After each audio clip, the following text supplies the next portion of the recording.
and what we want to do better. So this orange line tells us the brain changes that are happening in the body. We know that these changes are happening almost silently with showing symptoms a good 20, 30, maybe even 40 years before symptoms become visible. Symptoms like we spoke about, memory loss. So these changes are happening to your brain. Go back to that image of the brain, where the brain is shrinking slowly. That change is happening a lot faster and a lot sooner than the symptoms showing. And right now, you would go to your doctor, your GP, when your symptoms are quite visible. So you mentioned about your dad, you sort of knew things beforehand. This is exactly it, this gap of changes are happening to the body. We see things, but we're not quite sure what is happening. You go to your GP, and they'll diagnose you here, but the changes to the brain are already almost too far gone. They're very intense. What we really want to be able to do, and this is the focus at the minute, is that we want to be able to find and diagnose patients at the very, very early stages of having dementia symptoms. So whether that's confusion or memory problems or lack of spatial awareness and clumsiness, we'd be able to diagnose a patient here. The brain changes are a lot shorter, so a lot smaller, so we'd be able to, with the right treatment, completely change their future. And this management of their symptoms, you can see the difference between the two symptoms. This is a reality now, and this is where we want to be, is we can offer the patient more independent living and that time and the quality of life that they should have, which would make it all a lot more manageable. So this is really what we're focusing on, being able to prevent dementia, but also have treatments better and sooner. Still with me? Excellent. So why is it important to be able to have the right treatment? Well, of course, we want to be able to make them available to everyone at the right time when they need it. Some of you might have heard the headlines about lecanemab, the drug that got approved in the UK, but the government's not going to issue it through the NHS. So this is a problem for us as a charity that is funding dementia research. It's great. We now know we can have drugs that slow down that progression we just spoke about. However, they're only available through private healthcare, which limits the people who can have it.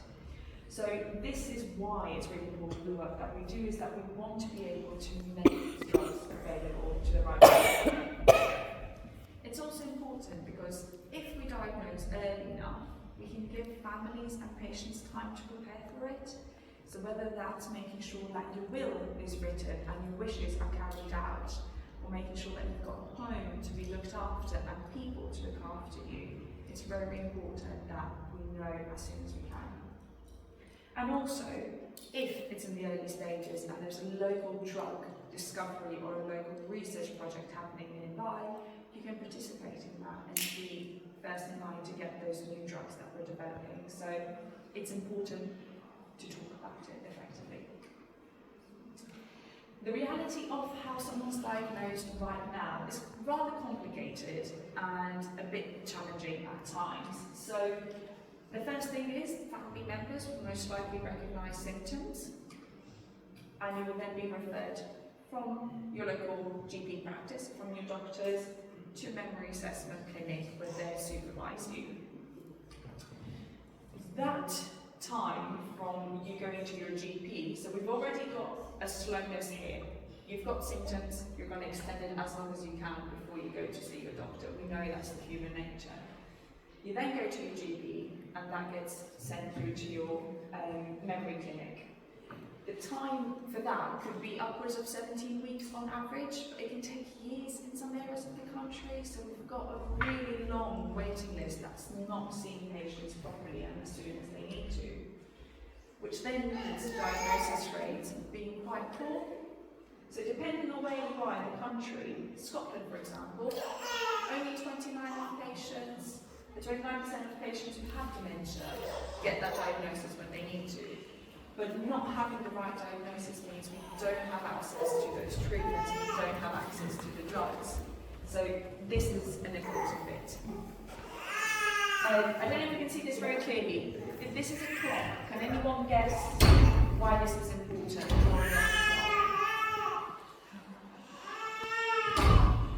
So this one is, if I put a piece of paper and say, can you draw a clock? I expect most of you can quite confidently draw this. We know that in the later stages of dementia, when you have Alzheimer's, you can see here how a patient is drawing a clock. So the numbers are all scattered, they're not in order, there's numbers missing, and it's just again to show you that visual representation of that lack of awareness and what's happening to the body. So I said that there's important information about women and dementia that I wanted to talk to you about, and there's been recent research on this and how women get affected by it disproportionately. So I said it's been the leading cause of death since 2011 for women. But also that women are twice as likely as men to develop Alzheimer's. So we don't actually quite yet understand why women are more likely to develop Alzheimer's than men. There are other forms of dementia where men are more likely to develop it than women, but the fact that 70% of dementia cases are Alzheimer's, and of those 70%, women are twice as likely to develop it as men, makes it quite a serious health issue for women. Also, probably less surprising, but 2/3 of unpaid carers are women. So we know that daughters and mothers and wives-in-laws and daughter-in-laws are most likely to look after their family members as a first point. But it's unpaid carers, so that also has an impact on the family, of course, because you might have someone who's quite young, that's got children, but also looking after their parents as a carer, and that's a serious burden to the family. So we really want to understand better why this is affecting women differently. What part of a woman's life makes her more likely to develop dementia or increases the chances? So it's another area that we're really researching. I also said that we want to talk about prevention, and this is what this refers to. We know today that upwards of 40%, about 45% of dementia cases can be prevented. So we spoke about those different lifestyle factors and risk factors that might increase your chance of developing dementia, but really there's some key themes that we've got in common. The first one is love your heart, so your heart health, blood pressure, cholesterol, all of those are really important. So look after your heart, make sure you do regular checkups, make sure that you're healthy and you're staying active. Doesn't mean running a marathon. It does mean being outdoors and being social and being active, whether it's gardening or going for a walk, anything like that is really important. Stay sharp. So read a new book, watch a new show, learn a new language if you can, and go outside and be creative and do something new. It's really powerful for the body and the brain to try new things. We're very curious creatures, so do new things, it's important. And keep connected. I said that it's beautiful that you have a network and a community like you are here today, and it's really valuable and really important to have friends and have family that support you, and then you have get-togethers together. That's an important risk factor. But if you want to learn more, and this is what this is here, so if you want to learn more about your own health and reducing your risk, we've got a really good campaign called Think Brain Health. So if you just go online and just pop in Think Brain Health, Alzheimer's Research UK, they've got a lot of information for you. We're nearing the end now, so we're talking about different donations. So our fundraiser and part of the work that we've done in Health Connected with Mason was that we organised a community day. But it's important to see that different donations, regardless of the size, really makes a difference. I mean, £60,000 would fund a PhD student's entire year of studies. Oh, £18,000, even cheaper.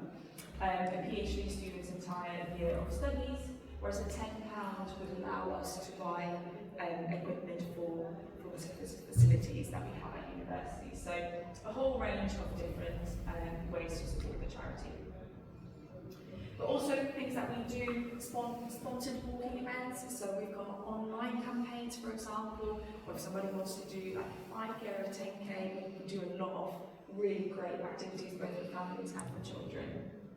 We do a lot of corporate fundraising, so I work with solicitor firms, or lawyers, or bankers, or anyone who's in the industry, even funeral directors. So anyone who's got a business, quite often they decide to support the charity and make donations.